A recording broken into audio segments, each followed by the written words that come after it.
y me acabo de dar cuenta que, por ahí saludo, hola, buen día, así queda grabado el saludo. Y les comentaba que puse online la clase de la semana, ya está la clase número 3 disponible, con su introducción, más la bibliografía, y a diferencia de las semanas anteriores en las cuales hubo un foro, esta semana va a haber una actividad que dura 15 días, en la cual pueden participar solos o en parejas. La idea es identificar un sector estratégico, una infraestructura dentro de ese sector estratégico y aquellos aspectos susceptibles de regulación para resguardar los intereses estratégicos que ustedes que trabajan en el documento, que no tienen que tener una extensión mayor a 2 carillas o 1000 palabras, entre 600 y 1000 palabras. Es un trabajo práctico. La idea es, como les dije al principio de la materia, ir trabajando sobre aspectos prácticos relacionados con los intereses estratégicos que después llevan a considerar lo que en términos, digamos, ya de política parlamentaria significaría su regulación en el ámbito nacional. Bueno, después esto... les voy a dejar un foro abierto por las dudas tengan alguna consulta o inquietud. ¿Se me escucha bien, no? No, sí. Bueno, en la unidad número 1 habíamos trabajado cuestiones relativas a la definición teórica de lo que es un interés estratégico y les había, ¿cómo se llama? Y les había demostrado como algunas aplicaciones prácticas y les dejé una actividad que era el glosario, que vi que ustedes ya fueron realizando varias entradas. Me parecía ahora, sí, sobre la unidad 2, nosotros vamos a trabajar algunos desafíos contemporáneos que tiene la cuestión de los intereses estratégicos y que tienen que ver principalmente, se los dejo ahí, así no me corta la cabeza, tienen que ver principalmente con lo que se entiende como una economía desregulada. Varios de ustedes fueron identificando algunos sectores estratégicos. La intervención en el glosario, me permito citar, de Gerardo fue muy buena. Hay varios sectores estratégicos que fueron identificados. Y me permito ir al glosario para retomar la intervención. Allí se identifican las cuestiones, las instalaciones de administración pública, las instalaciones en el espacio, la industria química y nuclear, el agua, las centrales y redes de energía, la tecnología de la información y comunicaciones, salud, transporte, alimentación, sistema financiero y tributario. Como ustedes verán en la intervención de Gerardo en el glosario, ahí tenemos un universo de sectores que presentan intereses estratégicos para nuestro país. La primera de las preguntas que, digamos, que los invito a pensar es de qué manera podemos pensar un plexo normativo y regulatorio para estos sectores en el marco de una economía neoliberal, que es lo que impera a nivel internacional en nuestro país, como mínimo desde la década del 90. Esto no es no es un capricho mío, ni tampoco he inventado la pólvora, sino que se viene señalando desde comienzos de la década del 2000 como un problema imperante a nivel internacional. ¿Por qué esto? Yo les ponía en la introducción de la clase número 3 dos elementos que me parecen importantes señalar para poder pensar los intereses estratégicos de la nación. En primer lugar, que nosotros asistimos a partir de la década del 90, claramente en el caso de la República Argentina, pero podría hacerse extensivo al resto de los países de América Latina desde la década del 80, a un cambio de paradigma en cuanto a la concepción del Estado. Partimos de un Estado social o un Estado de bienestar que imperaba en la República Argentina por lo menos desde la década del 40, con principios de regulación de la economía real desde la década del 30, ¿sí? Pensemos que los primeros institutos regulatorios en la República Argentina nacen con la crisis de 1930 y son, en primer lugar, el ente de regulación de la carne, y de la producción agropecuaria, ¿sí? El llamado el IAPI, ¿sí? Instrumentos que luego, a partir de la década del 40, son reformulados, continúan, pero son reformulados y puestos a disposición del desarrollo nacional. Pero la actividad regulatoria existe desde antes. ¿Con qué objetivo en la década del 30? Con el objetivo de sostener el precio de las commodities que brindaban una posición privilegiada en el mercado internacional a la República Argentina, ¿sí? La intención inicial de la regulación del mercado de carnes o la intención inicial de la regulación del mercado agropecuario era sostener el precio de demanda de dos bienes fundamentales para el modelo agroexportador, en un contexto de crisis internacional y en el cual la Argentina tenía una inserción en el mercado internacional como productor de commodities. En ese contexto se da la regulación del mercado por parte del Estado, promocionada por los sectores, asociados a la producción de carne y agropecuaria. Sería entrar en historia, pero hay varios artículos muy interesantes sobre el tema, yo la verdad que se los recomiendo, como también les recomiendo un artículo del 2014 de Claudio Bellini, quien tenga posibilidad de buscarlo, sobre el plan de estabilización de Gómez Morales en el segundo gobierno de Perón, un plan que guarda muchísima relación con la situación actual. Decía entonces regulación de sectores estratégicos, y a partir de la década del 90, un cambio muy importante de ese estado de bienestar y el conjunto de actividades regulatorias a un nuevo tipo de estado marcado por 4 elementos, ¿sí? Sí, el cambio neoliberal se puede sintetizar en lo social, con una fuerte ruptura de los lazos sociales y la emergencia de dos problemas claramente identificados digamos, que el neoliberalismo hace emerger como problema social, es la pobreza y la desocupación. En segundo lugar, en lo económico, la formulación del desempleo, ¿sí? Fíjense cómo el desempleo comienza a ser una dimensión diferente de la desocupación en el discurso de la política pública. En tercer lugar, en lo político, una reformulación de las actividades estatales, esto me parece fundamental, con un Estado que comienza a intervenir sobre sí mismo, ¿sí?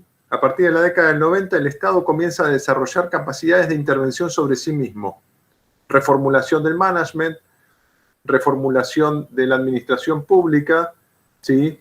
Y lo que se llamó las reformas de primera y segunda generación del Estado Nacional. Y en lo cultural, cambios sociales relacionados al ethos liberal y la cuestión del éxito en la sociedad neoliberal. Esos elementos, decía yo, son de contexto para poder comprender los cambios que se dan a partir de la década del 90 y que yo lo acompaño, para quienes me hayan sufrido en la materia de principios políticos, con lo que yo denomino, digamos, siguiendo a un autor que se llama Stephen Calvert, como las lógicas de distribución de recursos en las sociedades capitalistas, ¿sí? Identificadas por por Max Weber, como la lógica del Estado y la lógica del mercado, como dos lógicas que subsisten y que se encuentran, que son complementarias y antagónicas al mismo tiempo, y en cada una de ellas prima en un momento determinado de la historia. En el proceso actual hay una primacía del mercado por sobre el Estado como lógica de asignación de recursos. Entonces, primero decimos, el mercado prima sobre el Estado en la lógica de asignación de recursos, y en segundo lugar, desde la década del 90 tenemos un Estado que sistemáticamente ha desarrollado capacidades de intervención sobre sí mismo para ser reformulado institucionalmente, ¿sí? Acorde a esta nueva lógica de asignación de recursos en la sociedad contemporánea. Ese contexto es el contexto en el cual emerge la necesidad de regular los intereses estratégicos, ¿sí? Para poder dar respuesta ante posibles problemas, crisis y vulnerabilidades, como señalaba, riesgos y vulnerabilidades, como también señalaba Gerardo en su intervención en el glosario.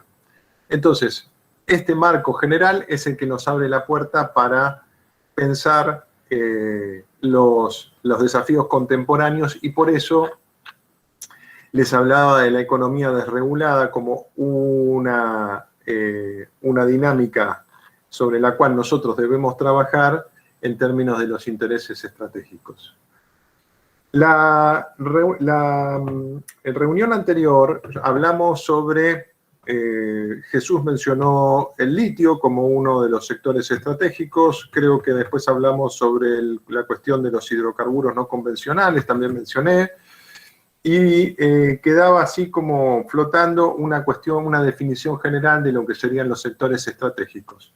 Yo les voy a compartir una presentación que hice sobre un proyecto de investigación que está en curso. Les pido por favor que me indiquen si lo pueden ver. A ver.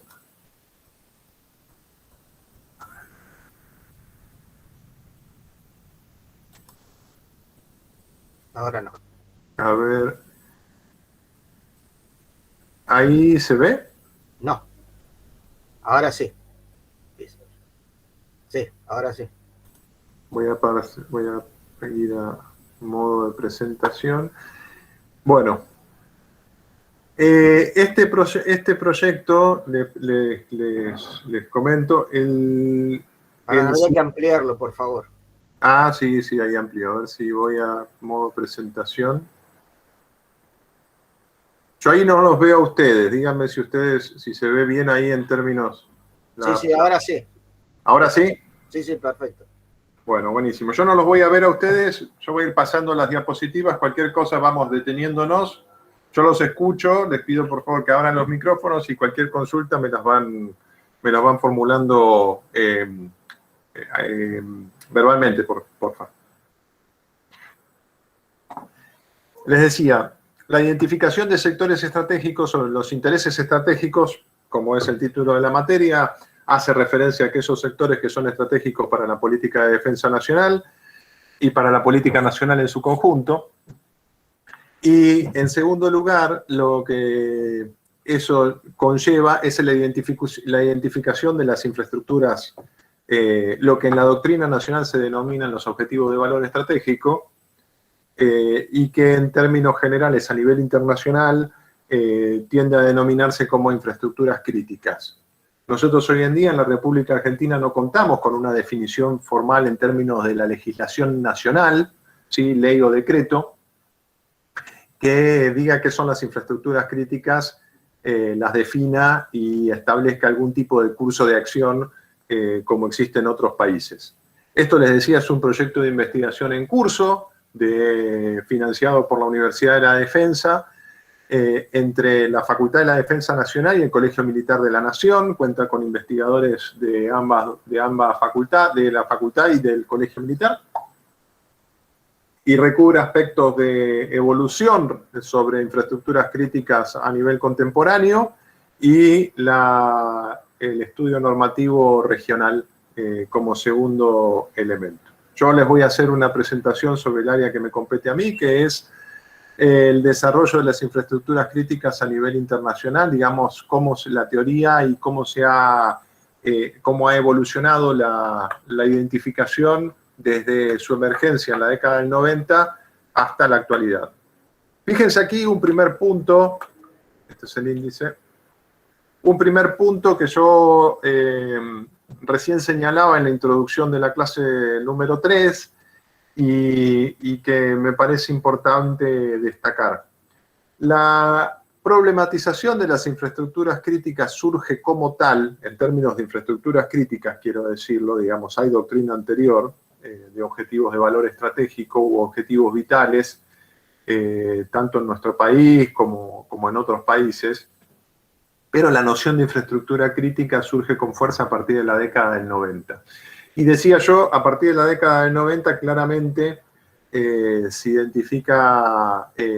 podemos identificar un cambio de paradigma en términos de regulación estatal, y ahí surge así, digamos, un primer elemento que a mí me parece importante trabajar, que es el espacio de génesis político en el cual se acuña el término de infraestructuras críticas. Decía yo, las infraestructuras críticas nacen en la década de los 90 y surgen, digamos, hay consenso respecto de la bibliografía que las infraestructuras críticas nacen en los Estados Unidos fruto de dos elementos, ¿no? El ataque terrorista de 1993 y el ataque de 1995 en Oklahoma City. El primero de los elementos que es dable destacar respecto de las infraestructuras críticas, y esto hace también al diseño de la política regulatoria, es que al inicio las infraestructuras críticas en los Estados Unidos se definen de manera singular, ¿sí?, como una única infraestructura crítica nacional, pero la forma de poder identificarlo es aquellos servicios, digamos, que son críticos para la nación norteamericana. Y otro elemento que surge desde el inicio en la conceptualización de las infraestructuras críticas, que lo relaciona con la cuestión de los intereses estratégicos. Perdón, voy a tener que dejar de compartir porque hay alguien entrando a la sala. Salgo, perdón. Disculpen. Ahora vuelvo a ampliar.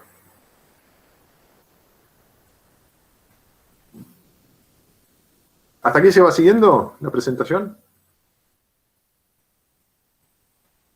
Sí, sí. Sí, perfecto, profesor. Está perfecto. Decía, se identificaban los sectores que brindan servicios críticos, ¿sí?, o estratégicos, y que brindan competitividad económica a los Estados Unidos. Hablo de los Estados Unidos porque allí surge como tal la noción de infraestructuras críticas que nosotros trabajamos hoy en día y que se encuentra asociado a la cuestión de los intereses estratégicos, los sectores estratégicos y los objetivos de valor estratégico, como es la doctrina nacional en la República Argentina. Otro elemento que me parece importante destacar desde el inicio es que se trata de una política multiagencial, tanto en los Estados Unidos como veremos después en otros casos nacionales. La identificación de diferentes agencias que participan, ¿sí?, y en la cual tienen centralidad las Fuerzas Armadas y los servicios de inteligencia para el tratamiento de la cuestión. Un segundito, voy a ver.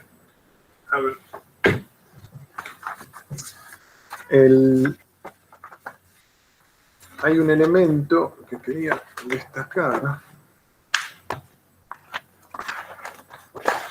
Aquí está. Perdón.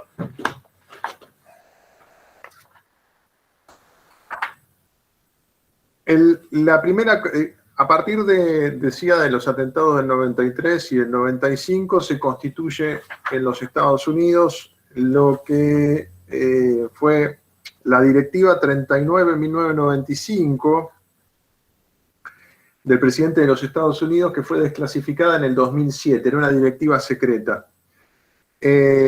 La Directiva 39/1995 establece crear un gabinete para, cito, revisar las vulnerabilidades frente al terrorismo de las instalaciones gubernamentales en los Estados Unidos, la infraestructura nacional crítica y realizar recomendaciones a mí, o sea, al presidente, y al miembro del gabinete o director de la agencia apropiada.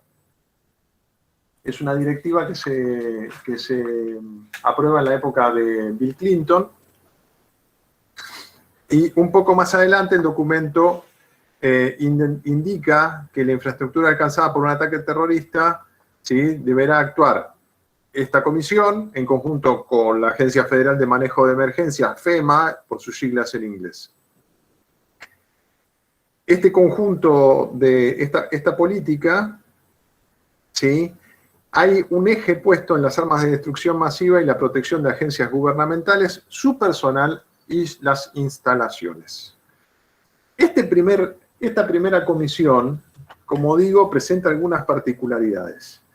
En primer lugar, identifica lo que sería una infraestructura. O sea, la normativa norteamericana, digo, al principio hay una única infraestructura nacional crítica, ¿sí?, y el eje está puesto sobre un ataque terrorista a aquellos elementos que hacen en primer lugar, al manejo de armas masivas, armas de destrucción masivas.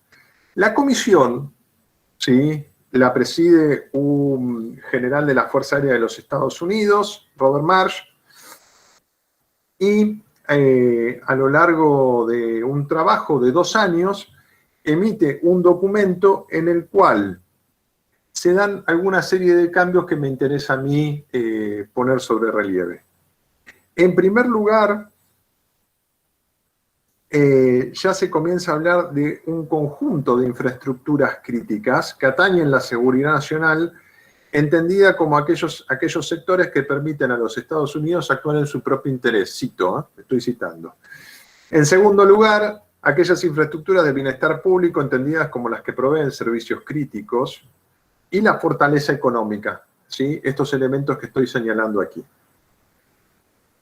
Y lo que es interesante también destacar es que esto que yo les señalo en el tercer punto, que hay una centralidad de las Fuerzas Armadas y los servicios de inteligencia en el tratamiento de la cuestión. En el año 2001, esta comisión emite un documento. El documento que emite la comisión, perdón, porque si no después no se va a comprender, el documento que emite la comisión ya da una definición en plural, decía bien, de sectores estratégicos, que son los sectores estratégicos que luego estarán identificados más adelante ya en la normativa pública que tienen los Estados Unidos. Acá retomo una cuestión que señalaba Gerardo en su intervención en la reunión de la semana pasada, que era en la cuestión de los apagones. Y justamente también hay consenso en la reunión, en la bibliografía, respecto de 2 cambios de vital importancia para poder comprender la evolución político-institucional de la forma en la cual se regulan las infraestructuras críticas o los objetivos de valor estratégico. Y es que, si en un primer momento, en la década del 90, las infraestructuras críticas estaban asociadas a los sectores,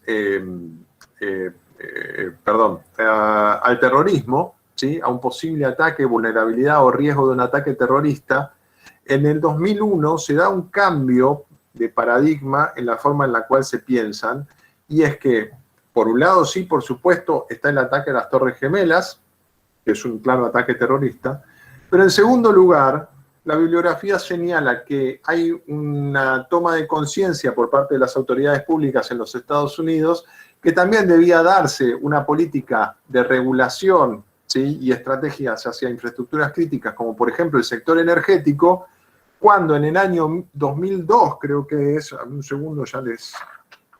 No, en el año 2001 creo también, se da la crisis de regulación del sector energético en California, que produce un enorme apagón en el estado de California, en los Estados Unidos, y frente al cual el gobierno federal de los Estados Unidos no tenía capacidad de acción por la desregulación total que tenía el sistema energético norteamericano.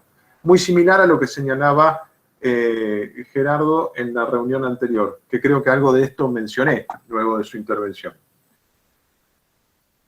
En el espacio geográfico europeo se dan 2 atentados también con proximidad cronológica en el 2004 y en el 2005, que son el atentado de Madrid, en Atocha, y el atentado de Londres del 2005. ¿Hasta acá se sigue la presentación?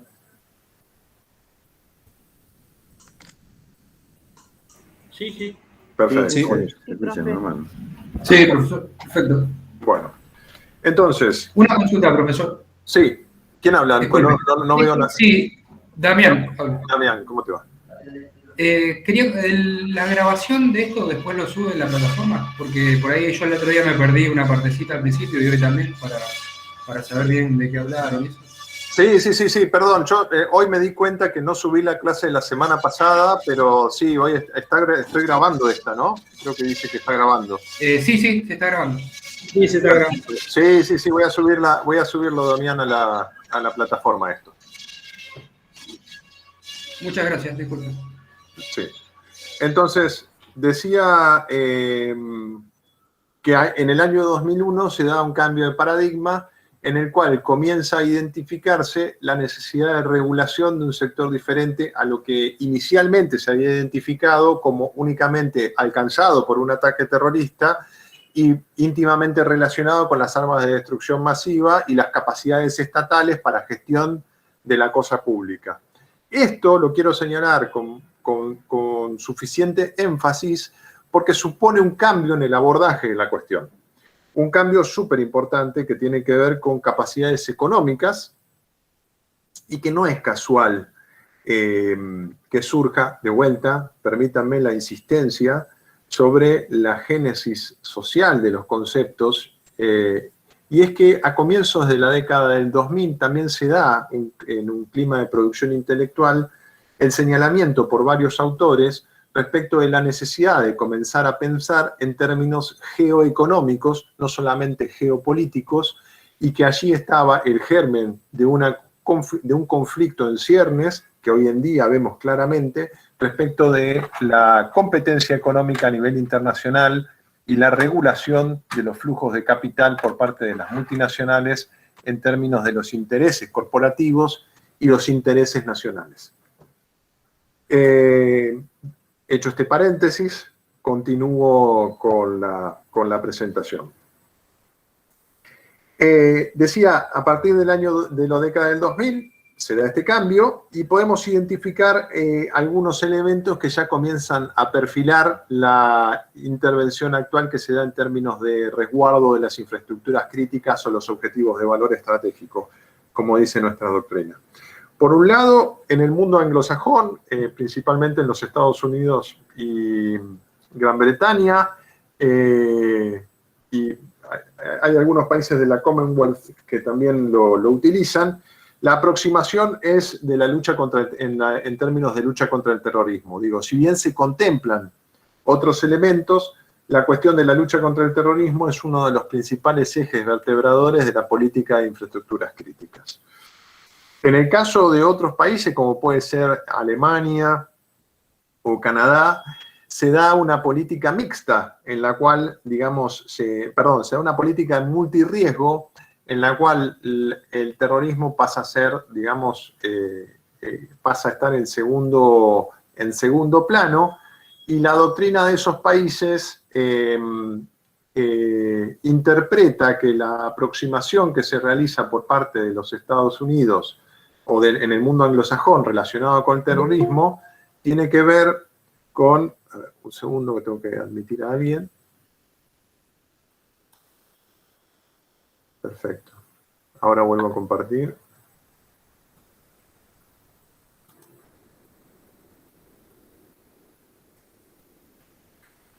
Decía, la comprensión desde el multirriesgo que la doctrina norteamericana de infraestructuras críticas asociadas al terrorismo está íntimamente relacionado con la doctrina de las nuevas amenazas. Y finalmente, una posición intermedia que uno podría identificar en los desarrollos doctrinarios franceses que da igual importancia al multirriesgo y al terrorismo.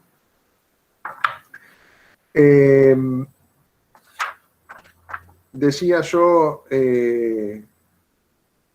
la noción de infraestructura crítica, ¿qué cuestiones, cuáles son las diferencias que permiten identificar en este concepto algunas evoluciones político-institucionales respecto de las doctrinas anteriores, por ejemplo, los objetivos vitales o los objetivos estratégicos que primaban en la doctrina militar en la década de 50, 60, 70 e incluso en los 80?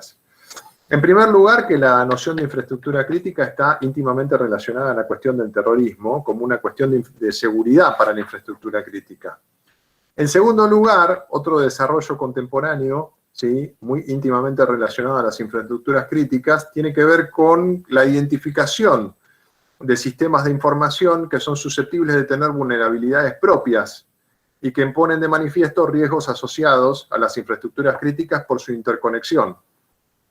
Y en tercer lugar, la noción de que las infraestructuras críticas, ponen de manifiesto la cuestión de pensar las políticas sectoriales estratégicas en contextos de desregulación económica. ¿Sí? Pensemos que el resguardo de los objetivos vitales desde la década del 50 hasta la década del 80, digo, posterior a la Segunda Guerra Mundial, para pensar en términos internacionales, se daba en un contexto de Estado con capacidades regulatorias y de intervención social. ¿Sí? La política de infraestructuras críticas se da con un Estado que en principio, ¿sí?, siguiendo el paradigma neoliberal, no tiene que intervenir en aspectos económicos. Pero al mismo tiempo, la doctrina de infraestructuras críticas, ¿sí?, versa sobre el resguardo de los sectores que tienen importancia para la economía nacional.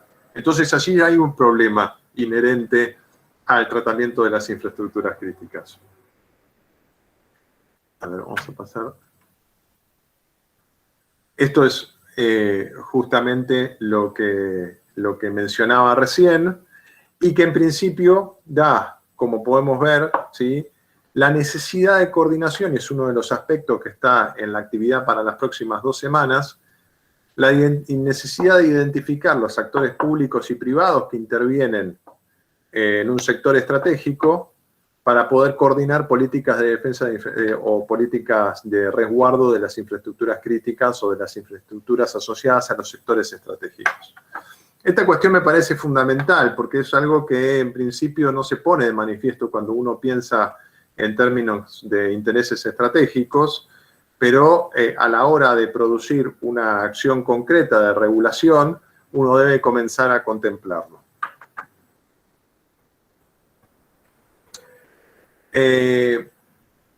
La evolución institucional. Yo decía, hay claramente particularidades en el tratamiento de las infraestructuras críticas desde anteriores a la década del 90.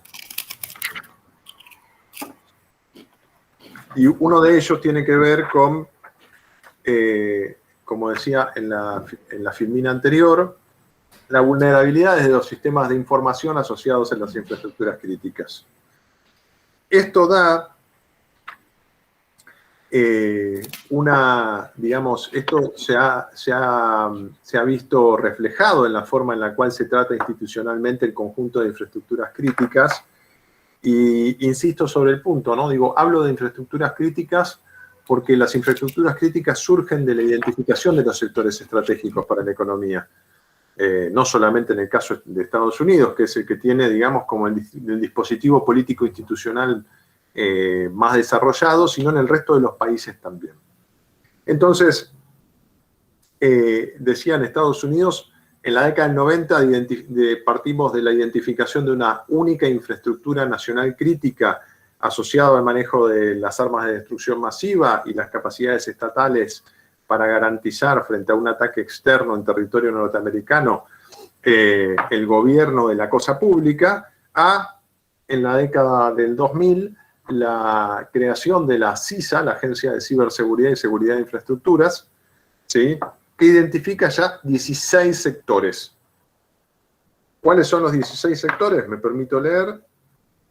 Son el químico, las instalaciones comerciales, el sector de las comunicaciones, el sector de la industria pesada, maquinaria, equipamiento eléctrico y material de transporte, de manufacturas críticas, el sector de las represas y control de ríos, el sector de la industria bélica de base, el sector de la energía, el sector de las finanzas, el sector de los alimentos y la agricultura, el sector público, el sector de la salud, el sector de la tecnología de la información, el sector nuclear, el sector del transporte, el de las aguas y desechos y el sector de las emergencias. Como verán, esto recubre un universo de infraestructuras enorme. Y por ello, de vuelta vuelvo al ejercicio de estas 2 semanas, la idea es que ustedes puedan identificar un sector, dentro del sector, ¿sí?, a partir de los intereses estratégicos que representa ese sector, un conjunto determinado de infraestructuras y a partir de ello poder pensar algunas herramientas de regulación para ese sector. Yo les he dado en la actividad algunos links siempre siguiendo el ejemplo del sector energético, identificamos los hidrocarburos no convencionales. Dentro de los hidrocarburos no convencionales les dejé un conjunto de documentación pública sobre las cadenas de valor de Vaca Muerta y la identificación, por ejemplo, del conjunto de empresas que brindan datos, internet, a las empresas que tienen producción en la región de Vaca Muerta. Toda la información que les estoy brindando es información pública. Esta evolución, decía, institucional, ¿por qué difiere? Porque justamente, fíjense cómo, si bien la agencia es única, se trata de una agencia de ciberseguridad y seguridad de infraestructuras, ¿sí? Se identifica como dos ámbitos, ¿sí?, que confluyen en una única política estatal. Por un lado la ciberseguridad y por el otro lado la seguridad de las infraestructuras. ¿A qué se debe esto? Esto se debe a la identificación por parte de los actores públicos de lo que mencionábamos antes, que los sistemas de información asociados a las infraestructuras son susceptibles de tener vulnerabilidades, ¿sí?, que ponen de manifiesto riesgos de las infraestructuras, ¿sí? Hubo en el... por cuestiones de tiempo no hice todo el recorrido político institucional, pero en un momento determinado ciberseguridad y seguridad de infraestructura se encontró separado, disculpen, y actualmente se encuentran juntos en una única agencia gubernamental. Hasta aquí se sigue. ¿Alguna pregunta, duda?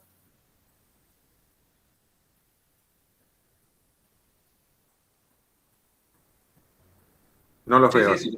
Si se pueden abrir el micrófono, los escucho. Sí, Gonzalo. Sí. Hasta ahora siempre se nombró como un ataque de ciberdefensa como de terrorismo o acciones terroristas, pero una acción tranquilamente puede ser de otro país, no es siempre por grupo terrorista o grupos irregulares.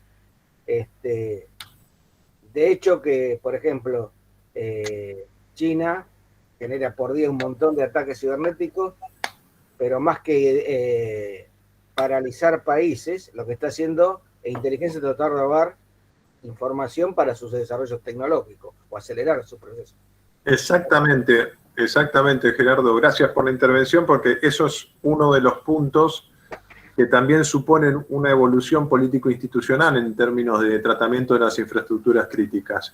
Si bien en un comienzo estaba asociado, como yo decía, a los ataques terroristas, por eso, digamos, mencionaba que el nacimiento de la noción de las infraestructuras críticas está muy ligado a los ataques terroristas del 93 y 95 en territorio norteamericano.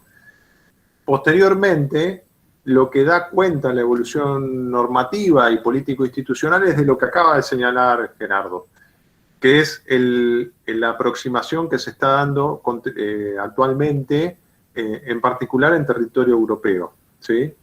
¿Esto qué tiene que ver? Con justamente lo que vemos en esta filmina, que tiene que ver con el cambio que se da en el programa de protección europeo, que es que ya se comienza a hablar de amenazas intencionales tecnológicas. Quitando, digamos, la óptica, digamos, del riesgo terrorista está, pero en primer lugar, la orientación europea habla de amenazas intencionales.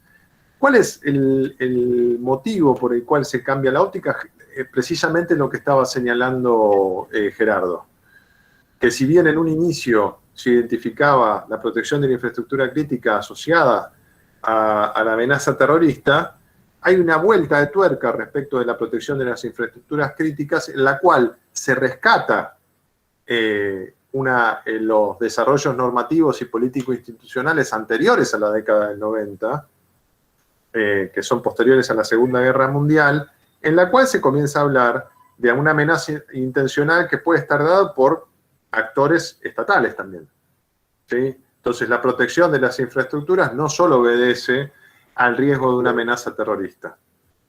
Y acá sí también se da un cambio muy importante, que tiene que ver con el cambio respecto de pensar solamente en términos de terrorismo o pensar ya en un enfoque multirriesgo, como decía, que es el que prima, por ejemplo, en varios de los países de Europa continental.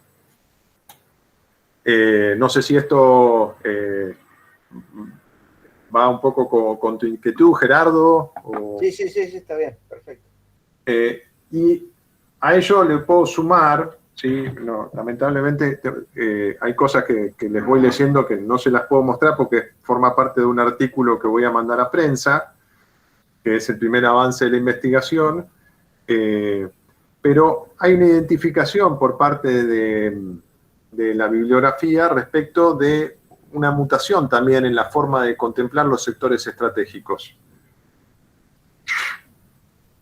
Y es que inicialmente se identificaban los intereses, decía yo, las infraestructuras críticas asociadas a los sectores estratégicos únicamente desde el punto de vista del riesgo para la defensa nacional en términos de, digamos, de militares.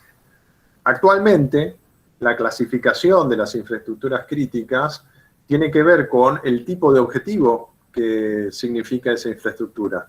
Y ya se comienzan a identificar objetivos militares, como era al principio, pero también objetivos duales y objetivos meramente civiles.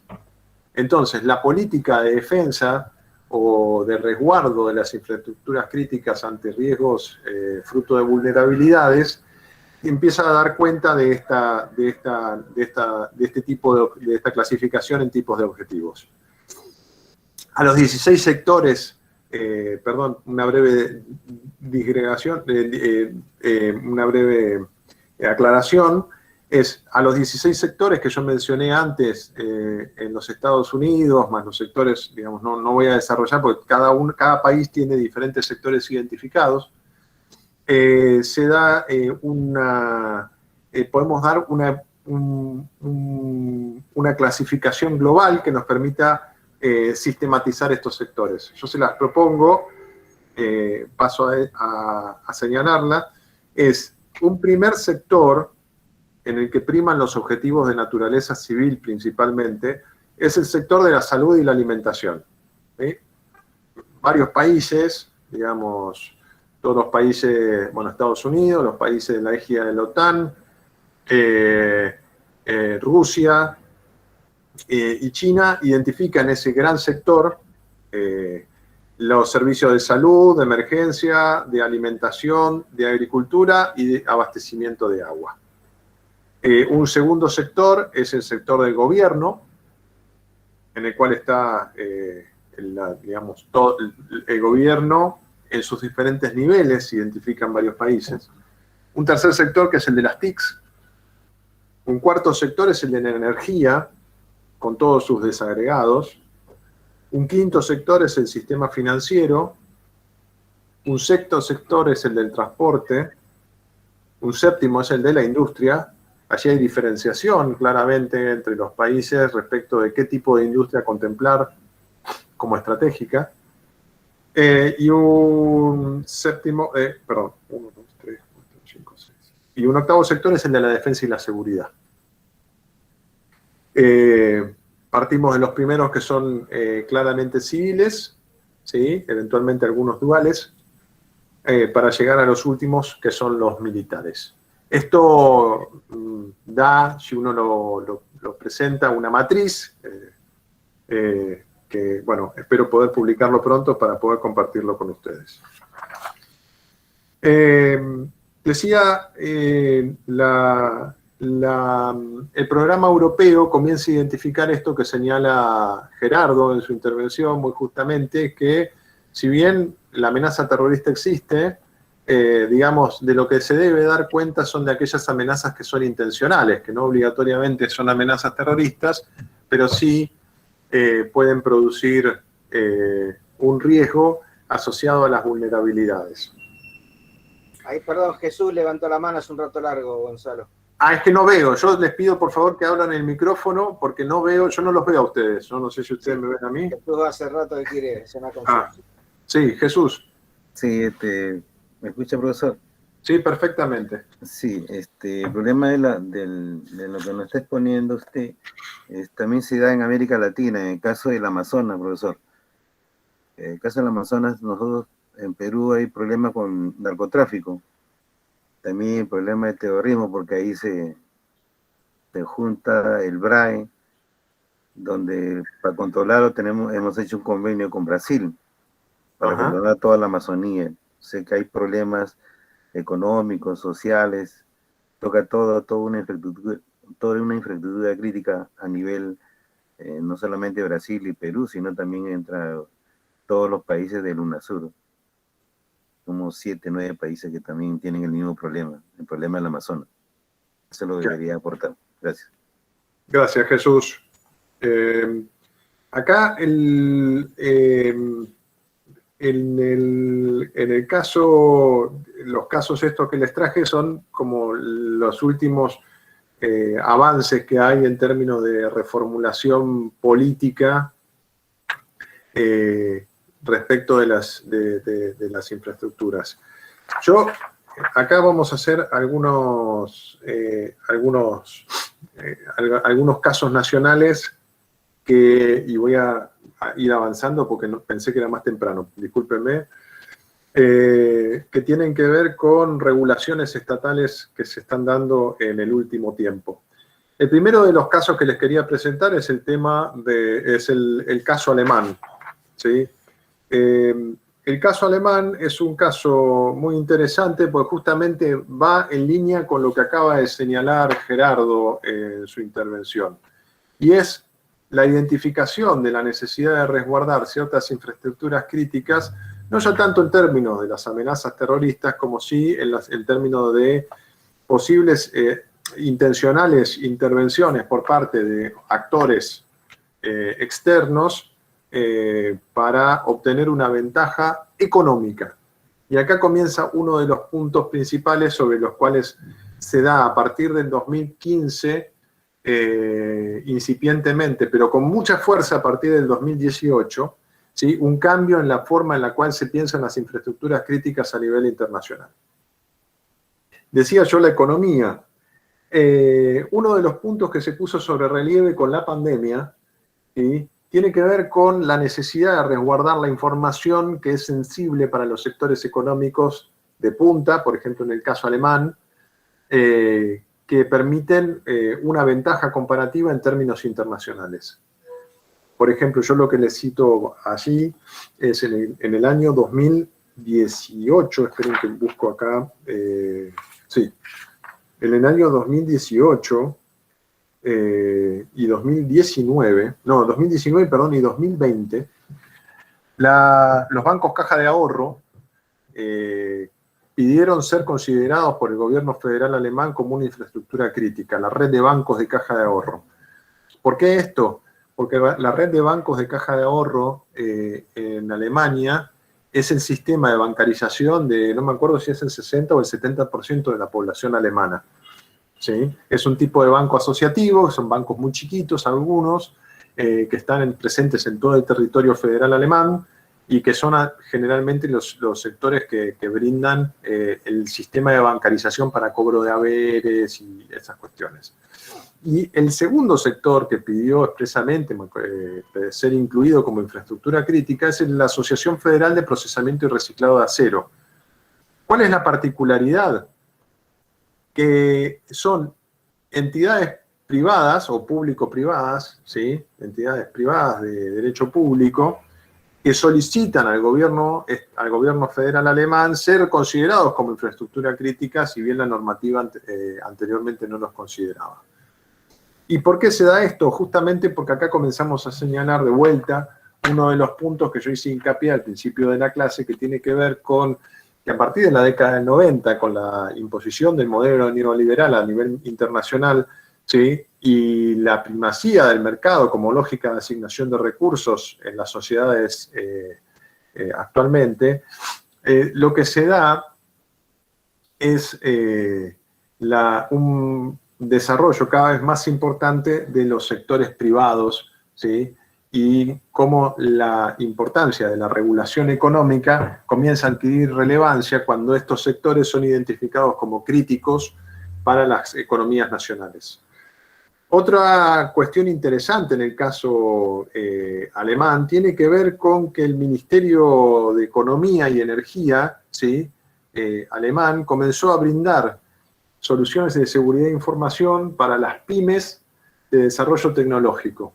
Esto que señalaba recién Gerardo, que es para la economía alemana es de vital importancia, la identificación de aquellos sectores que tienen tecnología de punta, ¿sí?, que generalmente pueden ser pequeñas empresas, en el caso, digamos, por la forma en la cual se dio el capitalismo renano, ¿sí?, no hay grandes multinacionales, también hay empresas pequeñas que tienen desarrollos de punta, y esas empresas, el gobierno federal alemán considera que esas empresas son estratégicas para la inserción internacional de la economía alemana, y es el gobierno federal el que le brinda asistencia en seguridad de información a esas pymes. ¿Sí? Y el último punto que podríamos señalar sería el de la consideración respecto de las tecnologías sensibles para la transferencia de información, como ser el 5G, lo que señalo ahí en la filmina, que es que el director del Servicio de Inteligencia alemán, ¿sí?, señaló la necesidad de regular el servicio de 5G por la relación entre Huawei y el Ejército Popular Chino. Bueno, son las 12 menos 5. Yo lo que les propongo, voy a dejar de compartir. Vamos a hacer un breve, los invito a abrir el micrófono. La semana que viene seguimos con esta presentación, porque quedan varias cuestiones más que permitirían poder pensar esto que les estaba señalando, y las cuestiones de riesgos y vulnerabilidades, que son todos elementos que hacen a los sistemas de regulación. Entonces, yo no quisiera extenderme, porque si no vamos a estar hablando como 2 horas. Quería que abran el micrófono si tienen dudas, consultas o inquietudes respecto de la presentación de hoy. Y si no, vamos a la actividad. Los escucho. Sí, mi pregunta es con respecto a la protección de datos, ¿también entrarían como a nivel estratégico? Es decir, Damián, que En el manejo de la información. Sí, no sé si se escucha bien. Sí, se escucha bien. Cuando vos te referís al manejo de datos, ¿decís a la seguridad del flujo de información?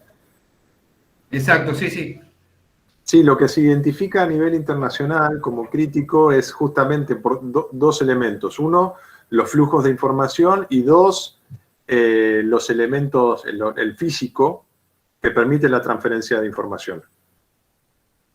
Ahora, lo que está sucediendo a nivel internacional en el último tiempo es que se identifica el flujo de información como un elemento que puede presentar vulnerabilidades, ¿sí?, asociados a los riesgos de las infraestructuras físicas.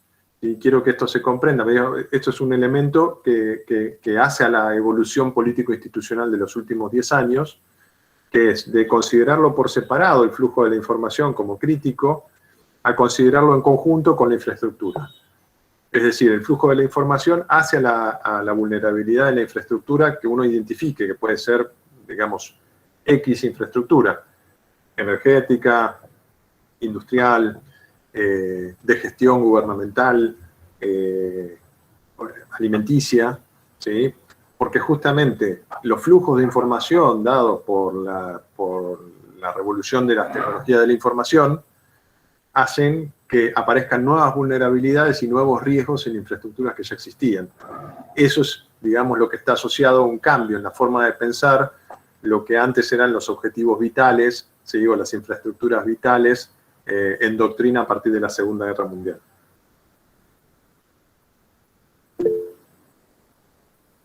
Sí, Damián. Sí, buenos días. Buen día. Quería consultarle, un poco va de la mano con esto de los flujos de la información, pero incorporado a otro sector quizás no para explayarse en este momento que nos queda poco de la clase, pero sí, en todo caso, si me puede recomendar alguna bibliografía más específica para profundizar en el tema, sobre el sistema financiero, digamos, cómo se incluye y observando qué elementos del sistema financiero se lo incluyen en el marco de las infraestructuras críticas. Entiendo que uno obviamente va a tener que ver con los flujos de información porque es transversal a los sectores económicos, pero además propio del sistema financiero, ¿qué es lo que se busca proteger? Sí, ahí hay, en la parte, cuando yo mencionaba recién los desarrollos político-institucionales, por ejemplo, en el caso norteamericano, se identifica el sistema bancario o el sistema financiero, o como señalaba recién en el caso alemán, que la Asociación de Bancos Caja de Ahorro solicita ser considerado en su conjunto como una infraestructura crítica, y ahí está, digamos, los flujos de información financiera asociados al sistema bancario, pero tiene que ver con los procesos de digitalización, si vos querés, o de economía 2.0 asociados a los flujos financieros. ¿Sí? Entonces, digamos, pero ahí surge un nuevo elemento sobre el cual lamentablemente hoy no me pude explayar, que tiene que ver con la detección de las vulnerabilidades y los riesgos asociados, ¿sí? Y la comprensión de las responsabilidades que deben darse respecto digamos, de la protección frente a esos riesgos. Para que se entienda concretamente. Esto lo vamos a ver la semana que viene. En el caso norteamericano, se identificó a través de la agencia que mencionaba hace un rato en la presentación, la necesidad de resguardar la información, de proteger las infraestructuras de los diferentes sectores que mencioné. ¿Sí?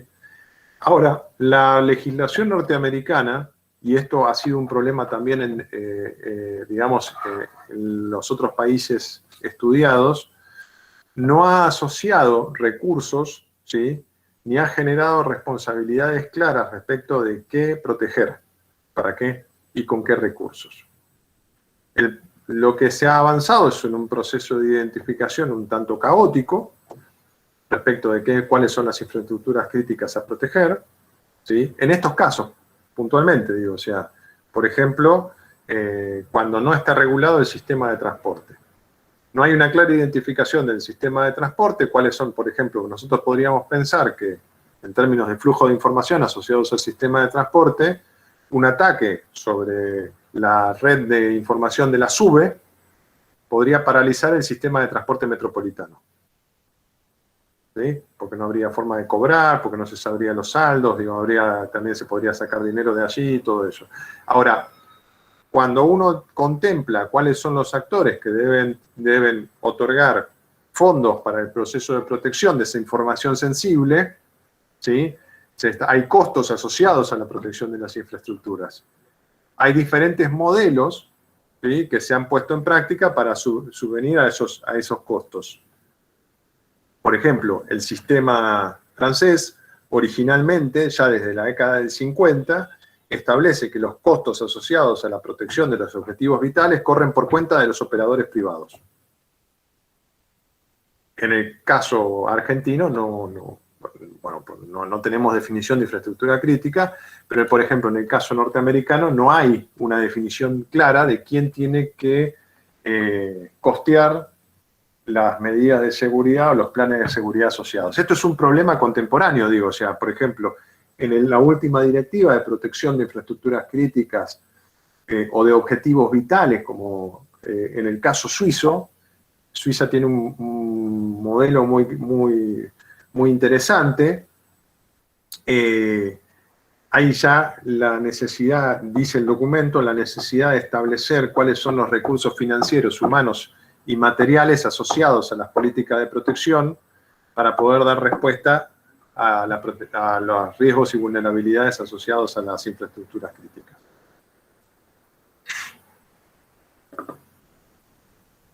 No sé si esto respondió, Damián, a tu consulta.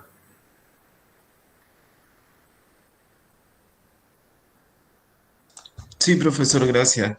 Después de eso, tengo Me gustaría encontrar material para profundizar en términos de pensar el trabajo práctico justamente que tenemos para las próximas 2 semanas.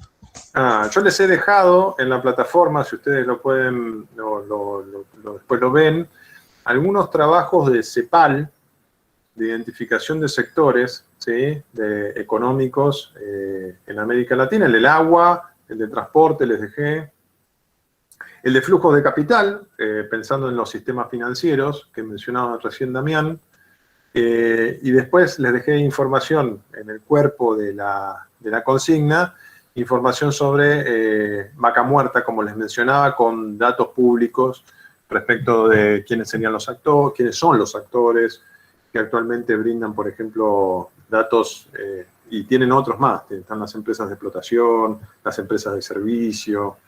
Digo, allí hay una clara identificación. Y esto es una problemática actual respecto de la protección de infraestructuras críticas. Yo no sé si hay alguna otra consulta. Ahí Gonzalo, por ejemplo, lo que yo hablaba el otro día de la jerarquización o la priorización de las infraestructuras, vos recién hiciste mención al caso de la SUBE, que es un ejemplo válido, pero en el peor de los casos, el transporte, la gente viajaría gratis, pero no se interrumpe el transporte. Pero sí, hay algo que más delicado, que es el tráfico aéreo. Exacto. ¿Sí? Por eso digo, y un poco también respondiendo a tu pregunta, nunca queda claro, porque la realidad de implementar un sistema realmente correcto o adecuado de infraestructuras críticas y quién se hace cargo es una suma de muchos ceros. Exacto. Y que nadie está dispuesto a asumir, inclusive hasta por los países con mayor poder económico.